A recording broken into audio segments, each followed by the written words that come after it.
Debo poner en conocimiento que en este momento está llegando una providencia de la Corte Suprema de Justicia en donde revocan la decisión de primera instancia de una acción de tutela y me ordenan dar trámite a la recusación en un término improrrogable de 48 horas. Acabo de Este es consultar el el momento en el correo que la juez electrónico del caso de Álvaro Uribe notifica, en ese momento estaba conectado el expresidente Álvaro Uribe, de la decisión que tomó la Corte Suprema de Justicia que le concede esta a la defensa del expresidente Uribe.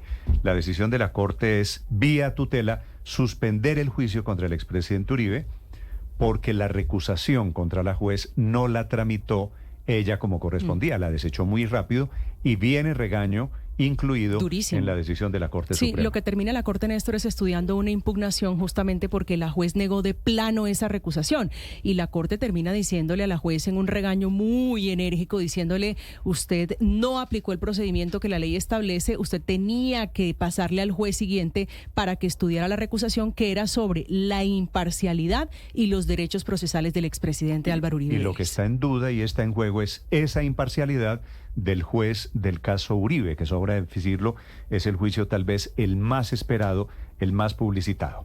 Esta batalla la ganaron doctor Granados, defensor de Álvaro Uribe. Doctor Jaime Granados, buenos días. Buenos días, Néstor, María Camila y todos los de la mesa de Blue Radio y la inmensa audiencia que ustedes tienen a nivel global. Y realmente has hecho un resumen, Néstor, exacto de la situación. La decisión tomada por la Honorable Sala Penal de la Corte Suprema, una sala de 3 magistrados que de manera unánime tomó esa determinación, sienta un precedente, hay que decirlo, que crea claramente una jurisprudencia en esta materia, porque había un debate, y en eso quiero ser muy franco, que había un debate acerca de lo que la jueza estaba haciendo. Algunos estaban de acuerdo con ella, otros no.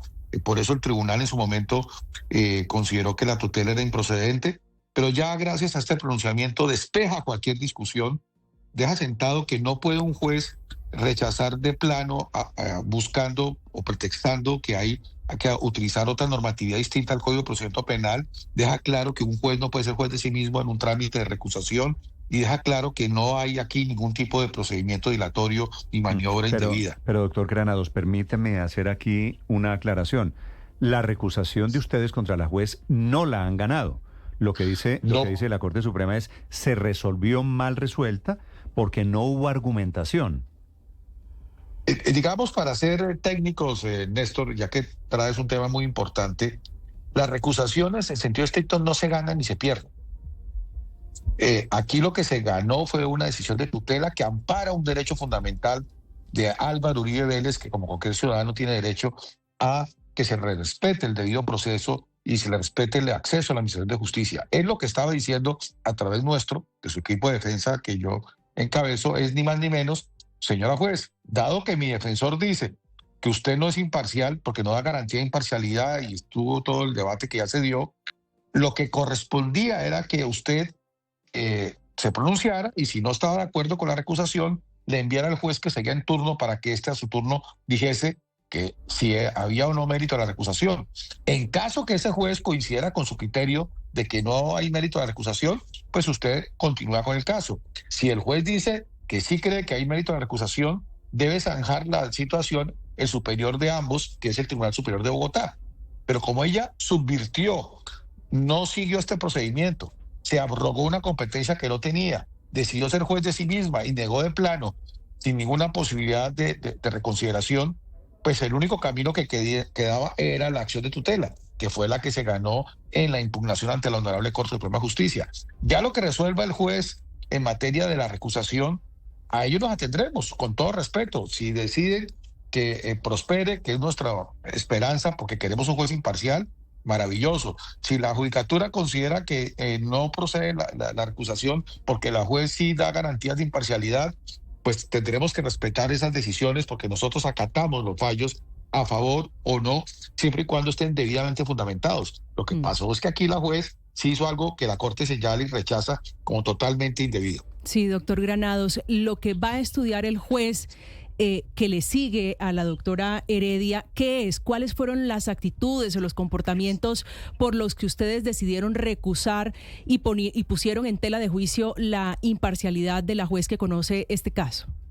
Gracias, María Camila. El tema central es que desde 1982, en un caso que se denomina Piersac versus Bélgica del Tribunal Europeo de Derechos Humanos, y que de ahí lo tomó los tribunales constitucionales y la Corte Interamericana de Derechos Humanos y nuestra propia Corte Constitucional y la Corte Suprema igualmente, se estableció que no solamente cabía la llamada imparcialidad subjetiva, es decir, lo que un juez pensara en su foro interno sobre un caso, sino también la llamada imparcialidad objetiva, o la garantía o apariencia de imparcialidad, que en una sociedad democrática importaba no solamente que el juez fuera imparcial, sino que diera la apariencia de serlo, es decir, que genere confianza a los ciudadanos. Y para eso recurrió a la célebre expresión que ha sido por los historiadores desde Suetonio, incluido refiriéndose a Cayo Julio César, cuando era pontífice máximo, que dijo él que la mujer del César no solo debe ser honesto, sino parecerla. Y por eso él terminó repudiándola, como ustedes recordarán ese pasaje histórico. Entonces, ¿qué ocurre? A nivel de derechos humanos y a nivel de las Cortes Constitucionales, incluida la nuestra y la Corte Suprema, es necesario que el juez no solamente sea imparcial, sino que dé la garantía y la apariencia de que lo está haciendo. Y la señora juez, en el caso concreto que nos ocupa, no ha dado esa garantía porque ha actuado de una manera, a nuestro juicio, absolutamente parcializada. Por ejemplo, me acusó en un trámite que se hizo de tutela cuando me negó la posibilidad de hacer descubrimiento probatorio de que yo quería engañar a la Administración de Justicia porque lo que me había entregado a mí la Fiscalía correspondía a lo que estaba en poder de la Corte. Y esa acusación de acusarme de cometer un delito, que eso es lo que hizo la señora juez, le demostramos ante el tribunal que eso no era cierto, que la información que recibimos nosotros de la Fiscalía no estaba igual a la que tenía la Corte. Mostramos que había más de 100.000 archivos borrados gracias a nuestros peritos y que por tanto lo que decía la juez era algo falso. Entonces, claro, ¿qué abogado y qué parte se va a sentir tranquila con un juez que es capaz de elevar una falsa acusación de cometer el delito de fraude procesal? Aparte de eso, ustedes se han dado cuenta que en multitud de ocasiones ella pretendido que no tengamos la capacidad de defendernos. Nos negó más de 50 testimonios que en buena hora el Tribunal Superior revocó y nos dio la razón. Y en múltiples momentos que relaté ampliamente durante 2 horas largas, mostré paso a paso cómo ella tomaba determinaciones que no garantizaban su imparcialidad. Por supuesto que no seremos nosotros los jueces de nuestro propio argumento, serán el juez competente que lo decida, que no puede ser la misma persona recusada, que eso es lo fundamental. Así que estaremos pues atentos a lo que la judicatura determine. Es decir, el juez 55, que es el que sigue, el juez homólogo, el que sigue en la lista, doctor Granados. ¿55 o 45? 40. Bueno, sería el que siga en turno. El turno puede ser o el número siguiente, 45, o si se somete a reparto, porque en Bogotá, porque son muchos los casos que se llevan, y para establecer un manejo de las cargas de trabajo, tengo entendido, en otros casos hemos tenido, que se someten también a reparto. Aquí puede que sea lo uno o lo otro, nosotros nos cogemos los jueces, el sistema determina quiénes sean, el que sea, que se pronuncie. Claro. Y si nos dan la razón y el tribunal lo confirma, muy bien, es lo que esperamos, y si no lo acatamos, lo importante es que nuestro planteamiento ni era dilatorio, ni era inmerecido, sino que tenía un sustento y el procedimiento no se había cumplido. Sí, y lo como que se nos viene ha ahora, comentado, y lo era que muy viene grave. ahora, ¿qué es, doctor Granados? Porque la Corte dice se debe suspender el curso del juicio, pero ¿cuáles son los tiempos? ¿Qué es lo que debe pasar después de la orden de la Corte? María Camila, antes de contestar esa pregunta, y porque escuché al empezar la entrevista que Néstor se refería al tema futbolístico, que sé que a Colombia nos apasiona nuestra selección, me hace recordar una anécdota futbolística sobre este tema, la importancia de la imparcialidad. Hay un árbitro ya retirado de la Premier League que en un partido del Tottenham, donde por cierto jugaba Davinson Sánchez, ante un gol, creo que lo hizo Harry Kane, hoy jugador del Bayern de Múnich, levantó el brazo y lo celebró. Y él estaba pitando ese partido. Entonces, independientemente de que sea o no un árbitro imparcial, esa demostración, ¿y a usted le parece, evidentemente, minó su credibilidad? ¿Y a usted le parece, aquí es algo parecido? ¿Y a usted le parece que la situación de la juez es comparable a un árbitro que celebró un gol en la Premier League? O sea... Pues lo que me preocupa, Néstor, es que hago ese símil con todo respeto, es porque de alguna manera ese árbitro minó su credibilidad de ser imparcial en ese partido, y usted sabe que los ingleses toman muy en serio el fútbol, nosotros también. En este caso, ¿qué ocurre? Cuando una juez toma las actitudes que tomó en este caso, señalándome a mí como defensor de una mentira de que yo estaba engañando a justicia, pues a mí no me genera confianza, ni a mi cliente, ni a muchos que han visto este proceso que le genere confianza. Ese es el tema de la garantía de imparcialidad, que además que fue 2 horas sustentada, no fue un tema trivial. Ciertamente, repito, no seré yo, y uno no puede ser el juez de sus propios actos, será un tercero. Lo que hizo la juez fue ser juez ella, diciendo que ella rechazaba de plano la recusación cuando ella no podía hacerlo. Ahora, y fue lo que la Corte Suprema resolvió. Digamos que para efectos de ver todo el bosque, todo el panorama, doctor Granados, esta batalla, pues que es una batalla relativamente pequeña, la ganaron ustedes. Todavía sigue la batalla grande, que es alrededor de la inocencia del expresidente Álvaro Uribe, si estamos de acuerdo.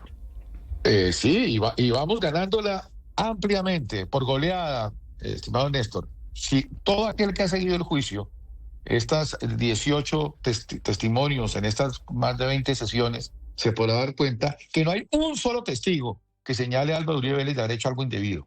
No hay una sola prueba que así lo indique. Y estamos en la prueba de la Fiscalía, no la de la defensa.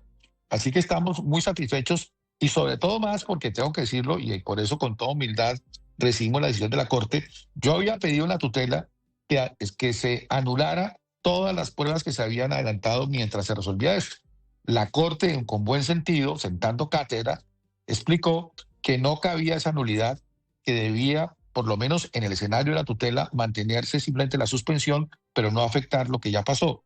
Y me parece, y estoy aprendiendo, que efectivamente no es necesario anular nada. Lo que ha pasado ha sido muy positivo y sin duda, pues acatando el fallo de la Corte, pues vamos a entrar en un escenario todavía de mejores expectativas. Vale.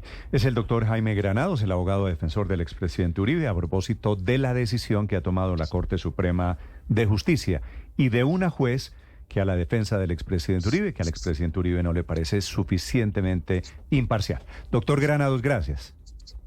Gracias, Néstor, y a todos ustedes. Muy amable. Fuerte Felipe, abrazo. usted